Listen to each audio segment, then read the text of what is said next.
Hello everyone, welcome back to lit mails. आज का हमारा टॉपिक होने वाला है मिस्टिसिज्म के ऊपर। और अगर आपको वीडियो अच्छा लगे then do let me know in the comment section and subscribe करना मत भूलना। तो चलिए शुरू करते हैं। Now the moment we talk about mysticism, the first thing that should come to our mind is इसका मीनिंग क्या है। आपको हमेशा ये कुछ चीज़ें याद रखनी है जब भी ऐसे कोई टर्म्स आपको लिटरेचर में आए। लिटरेचर में रिलेट नॉट नेसेसरली फिलॉसफीज, लेकिन ऐसे बहुत सारे टेम्पर है जो आपको समझनी पड़ेगी, जिसकी अंडरस्टैंडिंग आपको रखनी पड़ेगी। In the same way this mysticism is a part of literature. लेकिन इससे पहले कि हम जाने कि इसका इम्पोर्टेंस और इसका रेलेवेंस लिटरेचर में क्या है, हमको ये समझना पड़ेगा मिस्टिसिज्म का मीनिंग क्या है। आप यहाँ पर देख सकते हैं मिस्टिसिज्म के 2 डेफिनेशंस मैंने दिए हैं। अब प्लीज़ आप ये याद रखिए दैट ये मीनिंग का डेफिनेशन है, यानी मिस्टिसिज्म जब हम बोलते हैं उसका मतलब क्या है। तो अगर हम इसका मतलब ढूंढने जाए, आप एक ये तरह का बोल सकते हैं, ये एक तरह का विश्वास है जो कि हमको देवता के यानी कि जो गॉड है, डीटी है as it is mentioned here, उनके साथ हमको एक करता है। यानी कि आपने ऐसा बहुत देखा होगा कि बहुत तरह के लोग हैं जो किसी भी प्रकार के मोह माया में विश्वास नहीं रखते हैं। उनके लिए भगवान के साथ एक होना मेन मोटिव है, एज इन मोटिव है, और वो उसको लाइफ की सबसे इम्पोर्टेंट और ज़रूरी चीज़ मानते हैं। तो इसी चीज़ को मिस्टिसिज्म माना जाता है। आप बोल सकते हैं कि ये एक तरह का आध्यात्मिक आशंका या फिर आत्मसमर्पण, जो यहाँ पर लिखा है सेल्फ सरेंडर, ये उसी चीज़ को डिनोट करता है। एंड सेल्फ सरेंडर, आत्मसमर्पण to the God, to the deity. Now जब हम इस चीज़ को लिटरेचर में लेकर आए, इसके बहुत सारे वेरिएशंस हो सकते हैं। For example, mysticism does not necessarily mean कि जितने भी राइटर्स हैं, जब हम लिटरेचर के बारे में बात कर रहे हैं नाउ, सो जितने भी राइटर्स हैं, पोएट्स हैं, इट इज़ नॉट नेसेसरी कि वो लोग अपने आप को गॉड के साथ एक माने।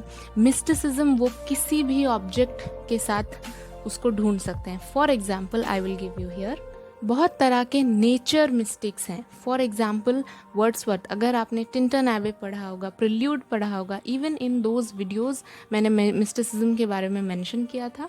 सो इन सच टाइप ऑफ पोएट्स और राइटर्स, ये लोग क्या करते हैं, उनके लिए नेचर ही सब कुछ है, नेचर ही भगवान है, नेचर ही माता है, and nature is everything to them.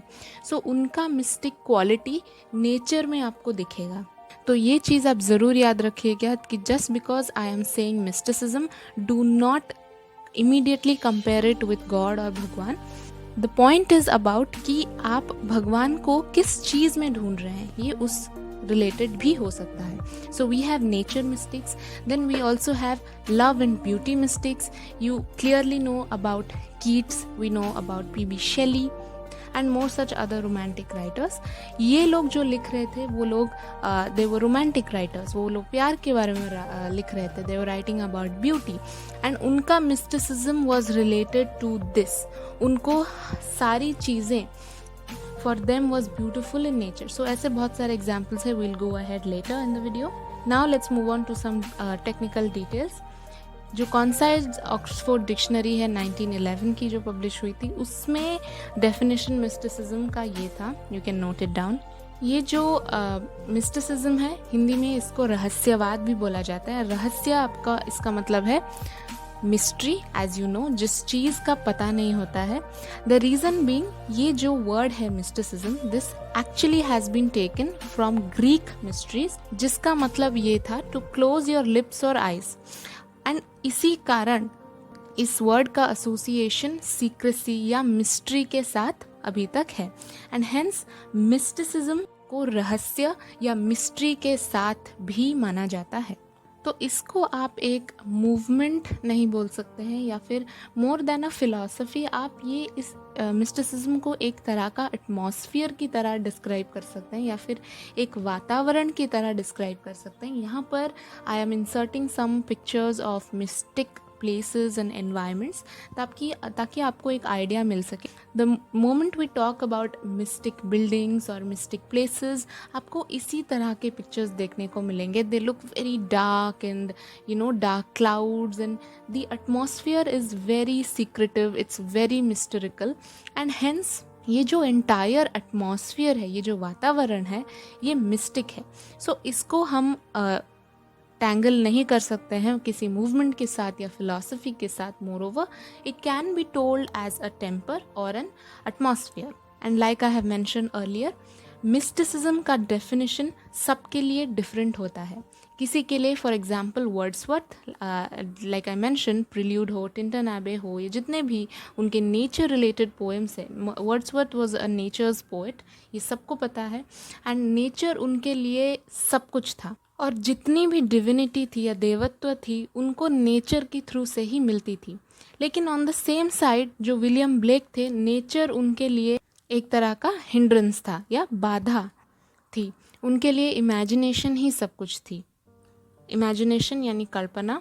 So here is where we learn the difference that mysticism differs. Next, when we are talking about, ये 17th century इंग्लैंड में बहुत फ्लरिश कर रही थी इस तरह के राइटिंग्स एंड पोइट्स.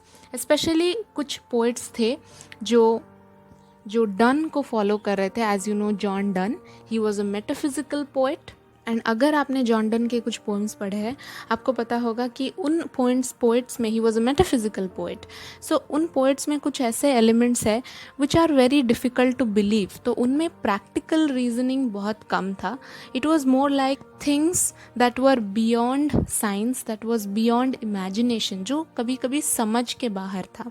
तो ये जो कुछ पोइट्स थे, ये डन को फॉलो कर रहे थे. Of course, they had a style of their own, लेकिन ये उसी metaphysical manner में लिख रहे थे, which is also a feature that tells us about mysticism.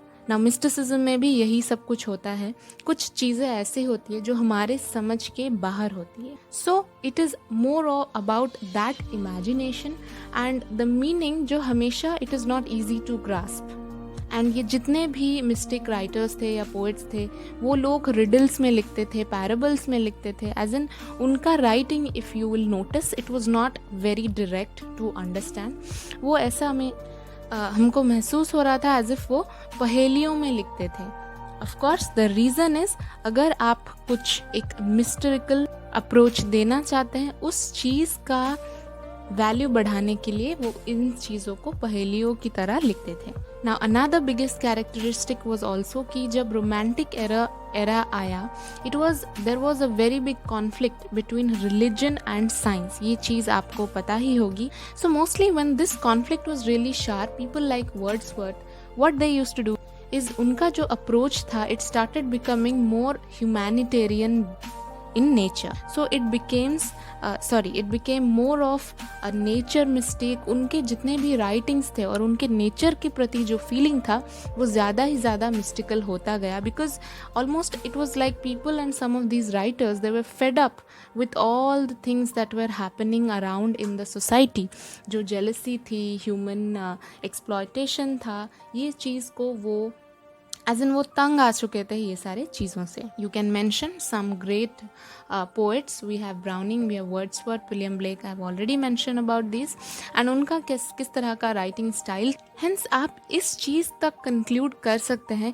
सी, यहाँ पर मैंने क्लियरली मैंशन कर दिया है वो किस तरह के लिखते थे और किन किन चीज़ों पे स्ट्रेस कर रहे थे. Just to conclude, I would like to say, जब आप मिस्टिसिज्म के बारे में सोच रहे हैं, आपको ये समझना पड़ेगा कि it is almost as if जो लोग हैं जो मिस्टिसिज्म की तरफ ढलते हैं, it is almost as if एक मिलन हो रहा है, एक यूनियन हो रहा है उनके इंडिविजुअल सोल का, उनका जो आत्मा है उसका हो रहा है विद द डिवाइन, और जो देव के साथ, जैसे कि I have mentioned the God, और it could be anyone, you no.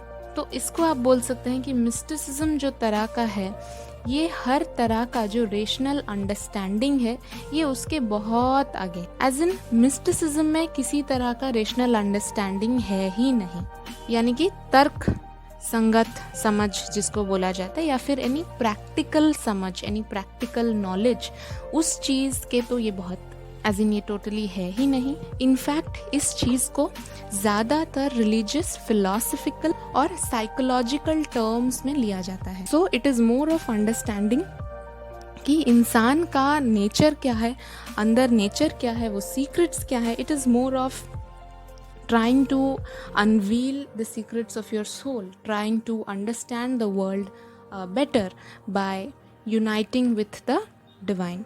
So I'm hoping it's kind of clear to you. So that's it for today's video. If you like the video, don't forget to like, comment, share and subscribe. And if you have any suggestions, let me know and I will see you in my next video.